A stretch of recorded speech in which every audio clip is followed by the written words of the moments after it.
Hello friends, आज मैं बैंगन का हार्वेस्टिंग करने जा रही हूँ। अरे ये देखिए कितने सारे बैंगन फले हुए हैं। बहुत सारे बैंगन हैं।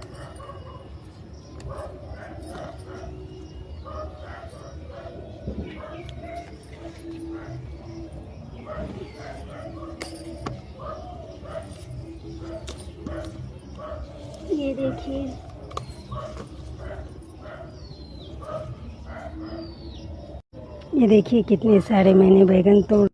अगर आपको मेरी वीडियो अच्छी लगती हो तो लाइक, सब्सक्राइब, शेयर ज़रूर। देखिए इतने सारे भिंडी और बैंगन सब मैंने, ये है हमारे बैंगन के पौधे। देखिए मैंने लगा रखे हैं बहुत सारे। इधर भिंडी के भी पौधे हैं बहुत सारे। नेक्स्ट वीडियो के लिए लाइक, सब्सक्राइब ज़रूर करें।